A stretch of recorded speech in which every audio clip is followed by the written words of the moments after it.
Hi friends, welcome back to our channel. Friends, మన ఛానల్లో cricket సంబంధించిన ప్రతి చిన్న అప్డేట్ మన ఛానల్లో రెగ్యులర్గా వస్తుంటాయి. ఇంకా మన ఛానల్ని సబ్స్క్రైబ్ చేసుకోకపోతే ఫ్రెండ్స్ వెంటనే సబ్స్క్రైబ్ చేసుకోండి అండ్ పక్కన ఉన్న బెల్ ఐకాన్ని యాక్టివేట్ చేసుకోండి. అండ్ అదే ఇంకా మన వీడియోని లైక్ చెప్తే ఫ్రెండ్స్ వెంటనే లైక్ చేసి మనం వీడియోలోకి అయితే ఎంటర్. ఫ్రెండ్స్ తప్పకుండా లైక్ చేయండి. లైక్ చేసి మన వీడియో మార్కెట్కి ఫాస్ట్ రీచ్ అవుతుంది. ఇక ఐపీఎల్ 2025లో ఫస్ట్ మ్యాచ్ వచ్చేసి అక్కడ ఆర్సీబీ వర్సెస్ కేకేఆర్. మరి వీళ్ళ కాంబినేషన్ ఏ విధంగా ఉంటుంది, స్ట్రెంగ్త్ వీక్నెస్ మరి కంపారిజన్ అయితే మనం చూద్దాం. ఫ్రెండ్స్ తప్పకుండా లాస్ట్ దాకా చూసేందుకైతే ప్రయత్నించాలి. లాస్ట్ మాత్రం ఇంట్రెస్టింగ్ టాపిక్ అయితే ఉంటుంది. సో కాబట్టి ఖచ్చితంగా చివరక చూసేందుకైతే ప్రయత్నించాలి. ఇక ఈ మ్యాచ్ వచ్చేసి అక్కడ ఈడెన్ గార్డెన్స్ లో జరగబోతుంది. KKR home ground. మరి యూజువల్ చూసుకుంటే ఇనిషియల్ పేసర్లకు వెళ్ళిపోతుంది, పోను స్పిన్నర్లకి తెలిపోతుంటది. ఇక్కడ ఒకసారి మనం స్టార్స్ చూసుకుంటే మొత్తం అక్కడ 93 మ్యాచెస్ అయితే జరిగినాయి ఐపీఎల్ లో. ఫస్ట్ బ్యాటింగ్ వేసి 38 టైమ్స్ గెలిచిలు, సెకండ్ బ్యాటింగ్ వేసి 55 టైమ్స్ గెలిచిలు. యావరేజ్ ఫస్ట్ ఇన్నింగ్స్ స్కోర్ చూసుకుంటే 163, హైయెస్ట్ టీమ్ టోటల్ వచ్చేసి 262, హైయెస్ట్ టోటల్ చేజర్ వచ్చేసి 261. మనకి క్లియర్గా కనబడుతుంది మరి చేజింగ్ లో ఎంత ఇక్కడ మంచి రికార్డు ఉందనేది. ఇక హెడ్ రికార్డు చూసుకుంటే మరి ఈడెన్ గార్డెన్స్ లో వీరిద్దరి మధ్య మొత్తం 13 మ్యాచ్లు, 8 మ్యాచ్లు కేకేఆర్ గెలిచింది, 5 మ్యాచ్లు మాత్రమే అక్కడ ఆర్సీబీ గెలిచింది. అండ్ వీరి మధ్య ఓవరాల్ హెడ్ రికార్డు చూసుకుంటే మొత్తం 34 మ్యాచెస్ లో కేకేఆర్ 20 టైమ్స్ గెలిచింది, ఆర్సీబీ 14 టైమ్స్ అయితే గెలిచింది. సో వెన్యూ పరంగా కానీ హెడ్ పరంగా కానీ ఆర్సీబీకి అంత మంచి రికార్డ్ అయితే లేదని చెప్పుకోవచ్చు కేకేఆర్ పైన. అండ్ లాస్ట్ 2 సీజన్ నుంచి ఒక్క మ్యాచ్ కూడా గెలలేదు అక్కడ మరి కేకేఆర్ పైన ఆర్సీబీ. 2024లో 2 మ్యాచ్లు అయితే 2 ఓడిపోయారు, 2023లో కూడా 2 మ్యాచ్లు అయితే 2 అయితే ఓడిపోయారు. మరి ఈ సీజన్ లో ఈ ఫస్ట్ మ్యాచ్ ఏమన్నా మరి రివెంజ్ తీసుకుంటారు అనేది కూడా చూడాలి. ఇక వెదర్ రిపోర్ట్ చూసుకుంటే మరి దాదాపు 60 to 70% అయితే అక్కడ రెయిన్ పడే ఛాన్స్ అయితే మనకైతే కనబడుతుంది. బట్ మ్యాచ్ టైంకి వచ్చేసరికి అక్కడ వెదర్ అనేది క్లియర్ అయ్యే ఛాన్స్ కూడా మనకైతే కనబడుతుంది. ఇక టీమ్ శీర్షకైతే మనం ఫస్ట్ ఆర్సీబీ టీం చూసుకుంటే మరి ఆర్సీబీ గత సీజన్తో పోలిస్తే మరి ఈ సీజన్లో బిగ్ నేమ్స్ కనబడకుండా కానీ మరి మనం లోపలికి చూస్తే మాత్రం కాంబినేషన్ మాత్రం చాలా అంతలో మనకి డెడ్లీగా కనబడుతుంది. సో అన్ని డిపార్ట్మెంట్లు కూడా మనకి కవర్ అయినట్టయితే కనబడుతుంది.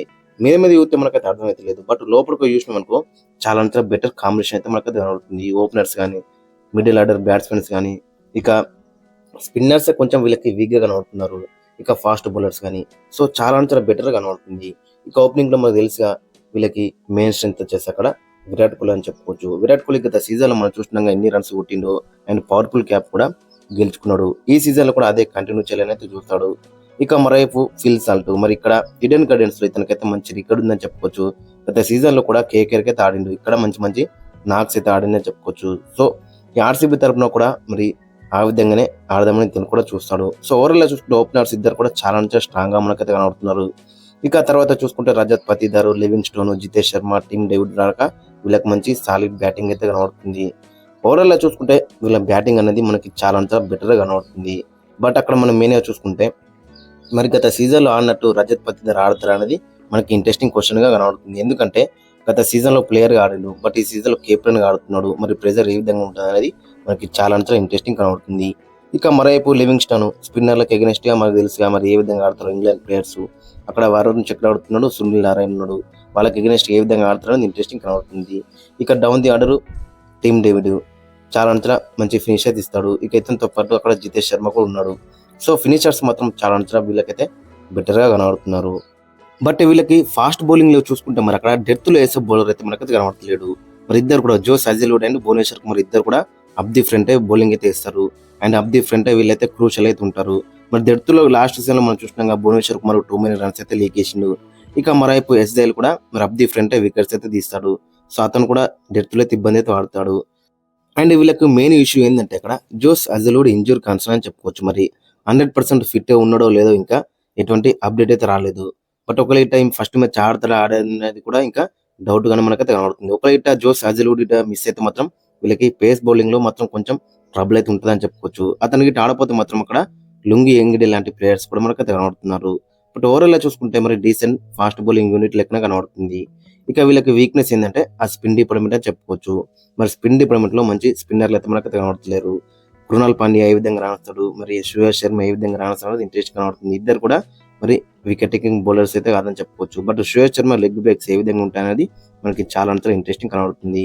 ఇక ఫైనల్ గా వీళ్ళ ప్లేయింగ్ లెవెన్ అక్కడ మనం చూసుకుంటే Virat Kohli and Phil Salt opening లో బరిలోకి దిగుతారు. ఇక నెంబర్ 3 లో రజత్ పతిదార్, 4 లో లైమ్ లివింగ్స్టోన్, 5లో జితేష్ శర్మ, 6లో టీమ్ డేవిడ్, నెంబర్ 7లో కృణాల్ పాండ్యా, 8లో భువనేశ్వర్ కుమార్, 9లో జోస్ ఇంగ్లీష్, 10లో ఎస్ దయల్, 11లో సుయాష్ శర్మ.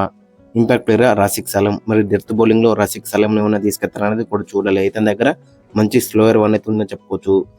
ఓవరాల్ గా చూసుకుంటే డీసెంట్ గా కనబడుతున్నాను, అక్కడ టాప్ 6 రకం మరి ఒక్క లెఫ్ట్ హ్యాండర్ అనేది లేదు. సో కాబట్టి ఖచ్చితంగా మరి దేవదత్ పడికల్ కూడా వీళ్ళకైతే మంచి ఆప్షన్ అవుతాడు మరి అక్కడ నెంబర్ 3 ఆడటానికి. సో అతనికి కూడా ఛాన్స్ ఇచ్చే అవకాశం అయితే మనకు కనబడుతుంది. మరి ఇంపాక్ట్ ప్లేయర్ వచ్చి నెంబర్ 3 కూడా ఆడే ఛాన్స్ అయితే ఉంటుంది. ఇక మరోవైపు కేకేఆర్ చూసుకుంటే మరి కేకేఆర్ మాత్రం చాలా బెటర్ గా కనబడుతుంది. లాస్ట్ ఇయర్ తో పోలిస్తే ఈ ఇయర్ కొంచెం వీక్ గా కనబడుతున్నప్పుడు కూడా వీళ్ళ దాంట్లో కూడా మంచి ప్లేయర్స్ అయితే ఉన్నారు అని చెప్పుకోవచ్చు. ఇక వీళ్ళ కెప్టెన్ అజింక్య రహానెకి మాత్రం చాలా ఎక్స్పీరియన్స్ ఉందని చెప్పుకోవచ్చు. సో మరి తన ఎక్స్పీరియన్స్ ని ఏ విధంగా యూజ్ చేస్తారనేది ఇంట్రెస్టింగ్ కనబడుతుంది. గతంలో రైజింగ్ పూనాకి అయితే కెప్టెన్సీ వేసిండు, అంతకుముందు ఆర్ఆర్ కూడా కెప్టెన్ అయితే వేసిండు. మరి ఇక్కడ కెప్టెన్సీగా మరి ఏ విధంగా రిజల్ట్ అందిస్తారనేది ఇంట్రెస్టింగ్ కనబడుతుంది. ఇక వీళ్ళకి మెయిన్ స్ట్రెంత్ ఏంటంటే వాళ్ళ స్పిన్నర్స్ అని చెప్పుకోవచ్చు. వాళ్ళ 8 ఓవర్ల స్పిన్నర్లు ఇద్దరు Sunil Narine and Varun Chakravarthy 8 ఓవర్లతోని మ్యాచ్ ని ఈజీగా గెలవచ్చు. సో అంత మంచి స్పిన్నర్లు అని చెప్పుకోవచ్చు వాళ్ళైతే. మరి వాళ్ళకి ఎగనెస్ట్ ఆర్సీబీ ఏ విధంగా అటాక్ చేస్తారనేది ఇంట్రెస్టింగ్ కనబడుతుంది. ఇక వీళ్ళకి మరొక కీ ప్లేయర్ వచ్చేసి ఆండ్రే రసెల్ గత సీజన్ మనం చూసినాం ఎంత మంచి రాణించిందో with the ball and with the bat. ఇక వీళ్ళకి వీక్నెస్ ఏంటంటే అది ఫాస్ట్ బౌలింగ్ యూనిట్ అనేది వీక్ గా మనకైతే కనబడుతుంది. మరి హర్షిత్ రాణా గత సీజన్ మంచి రాణించినప్పుడు కూడా ఓవర్కి అయితే దాదాపు 9.5 రన్స్ అయితే ఇచ్చిండు. మరి ఈ సీజన్ లో ఏ విధంగా రాణిస్తాడు అనేది మనకి చాలా ఇంట్రెస్టింగ్ కనబడుతుంది. అండ్ మిగతా fast bowlers Spencer Johnson, Heinrich Nokia and Vaibhav Warora వాళ్ళు కూడా ఏ విధంగా రాణిస్తారు అనేది ఇంట్రెస్టింగ్ కనబడుతుంది. సో ఓవరాల్ గా చూసుకుంటే వీళ్ళకి వీక్నెస్ ఏంటంటే ఫాస్ట్ బౌలింగ్ యూనిట్ అనేది వీక్నెస్ గా మనకైతే కనబడుతుంది. బట్ బ్యాటింగ్ లో చూసుకుంటే వీళ్ళకి చాలా డీప్ రాక బ్యాటింగ్ అయితే ఉంది. అక్కడ నెంబర్ 8 వీళ్ళకైతే రమణదీప్ సింగ్ అయితే వస్తాడు. సో అక్కడ వీళ్ళకైతే బ్యాటింగ్ అయితే మనకైతే కనబడుతుంది. ఓవరాల్ గా చూసుకుంటే చాలా డెడ్లీ కనబడుతుంది. బట్ వీళ్ళకి వీక్నెస్ ఏంటంటే ఆ ఫాస్ట్ బౌలింగ్ అనేది వీక్ గా కనబడుతుంది. ఇక వీళ్ళ యొక్క ప్లేయింగ్ లైన్ చూసుకుంటే Quinton de Kock, Sunil Narine opening లో బర్లకు దిగుతారు. ఇక నెంబర్ 3 అజింక్య రహానె, 4లో వెంకటేష్ అయ్యర్, 5లో రింకు సింగ్, 6లో ఆండ్రే రసెల్, 7లో రమణదీప్ సింగ్, 8లో హర్షిత్ రాణా, 9లో హెన్రిక్ నోకియా ఆర్ స్పెన్సర్ జాన్సన్, 10లో వైభవ్ అరోరా, 11లో వరుణ్ చక్రవర్తి. ఇంపాక్ట్ ప్లేయర్ గా అంగ్రీష్ రఘువంశ ఆడే ఛాన్స్ ఉంటుంది. ఇతను నెంబర్ 4 ఆడే ఛాన్స్ ఉంటుంది, లేదంటే నెంబర్ 5 ఆడే ఛాన్స్ ఉంటుంది. సో ఓవరాల్ గా చూసుకుంటే మరి చాలా డెడ్లీగా మనకైతే కనబడుతుంది. వీళ్ళకి అక్కడ మెయిన్ గా చూసుకుంటే ఆ 4 ప్లేయర్స్ మెయిన్ అని చెప్పుకోవచ్చు. Varun Chakravarthy, Sunil Narine, Rinku Singh and Andre Russell. వీళ్ళ గిట్ట రెచ్చిపోతే మాత్రం ఖచ్చితంగా మ్యాచ్ వీలేదని చెప్పుకోవచ్చు.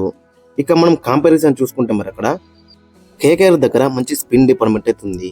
ఫాస్ట్ బౌలింగ్ లో వీళ్ళైతే వీక్ అయితే ఉన్నారు. ఇక మరోవైపు ఆర్సీబీ దగ్గర ఫాస్ట్ బౌలింగ్ అనేది మంచిగా ఉంది. అండ్ స్పిన్ బౌలింగ్ లో అయితే వీళ్ళైతే వీక్ ఉన్నారని చెప్పుకోవచ్చు, అపోజిట్ అయితే ఉన్నారని చెప్పుకోవచ్చు.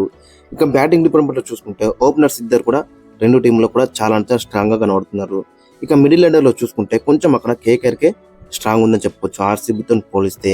బట్ ఓవరాల్ చూసుకుంటే కొంచెం కేకేఆర్ కి ఎడ్జ్ ఉన్నా గానీ 50-50 అని చెప్పుకోవచ్చు. మరి దట్టు హోమ్ గ్రౌండ్ లో ఆడుతున్నారు అక్కడ, దట్టు మంచి రికార్డు ఉందని చెప్పుకోవచ్చు అక్కడ కేకేఆర్ కి అయితే వాళ్ళ హోమ్ గ్రౌండ్ లో. ఓవరాల్ చూసుకుంటే ఫ్రెండ్స్ ఇది మరి మీ యొక్క ఒపీనియన్ అయితే కింద కామెంట్స్ అయితే మెన్షన్ చేయండి. అండ్ మీ యొక్క ప్లేయింగ్ లో కూడా కింద కామెంట్స్ అయితే మెన్షన్ చేయండి. మరి ఏ టీం గెలుస్తుంది కూడా కింద కామెంట్స్ అయితే మెన్షన్ చేయండి.